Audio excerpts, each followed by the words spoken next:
প্রিয় শিক্ষক মণ্ডলী, আসসালামু আলাইকুম। আশা করি আপনারা সবাই ভালো আছেন। আপনাদের জন্য আরেকটি নতুন খবর নিয়ে হাজির হয়েছি। আপনারা যারা আমার চ্যানেলটিকে নিয়মিত দেখছেন, তো সবাইকে জানাচ্ছি আন্তরিক শুভেচ্ছা, এবং যারা নতুন তারা সাবস্ক্রাইব করবেন এবং লাইক কমেন্ট করে পাশে থাকবেন।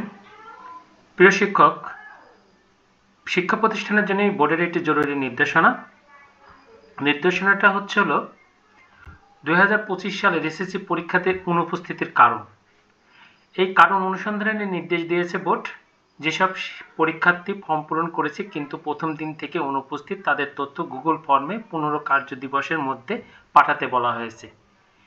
এই নির্দেশনা দিয়ে ঢাকা শিক্ষা বোর্ডের আওতায় থাকা সব অধ্যক্ষ এবং প্রধান শিক্ষকের চিঠি পাঠানো হয়েছে।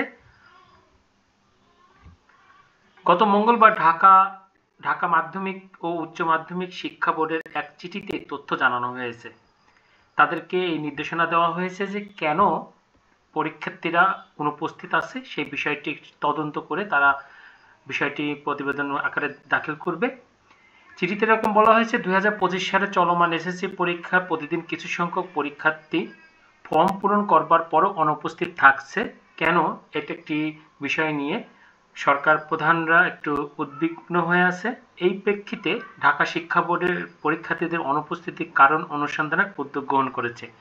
এমত অবস্থায় আপনার প্রতিষ্ঠানে যেসব পরীক্ষার্থী 2025 সালে এসএসসি পরীক্ষায় ফর্ম পূরণ করেছিল কিন্তু এক বা একাধিক বিষয় অংশগ্রহণ করেছে বা প্রথম দিন থেকে অনুপস্থিত আছে, তাদের সবার গুগল ফর্মের মাধ্যমে একটি লিঙ্ক যুক্ত করা হয়েছে।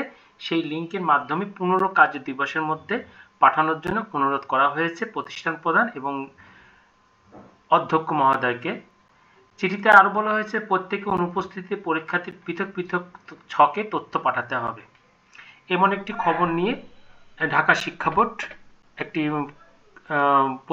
প্রতিটি যেসব প্রতিষ্ঠানের পরীক্ষার্থী পরীক্ষায় অংশগ্রহণ করেনি তাদেরকে জানানোর জন্য এটা একটি প্রক্রিয়া চালু করছে। 15 কার্য দিবসের মধ্যে জানাতে হবে।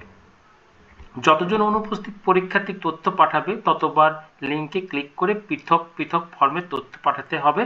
একজন পরীক্ষার্থীর জন্য একাধিক ছক পূরণ করা যাবে না। অনুপস্থিতির কারণ জানার জন্য পরীক্ষার্থী বা অভিভাবক বাবা মায়ের সাথে তারা আলোচনা করে তথ্য সংগ্রহ করবে।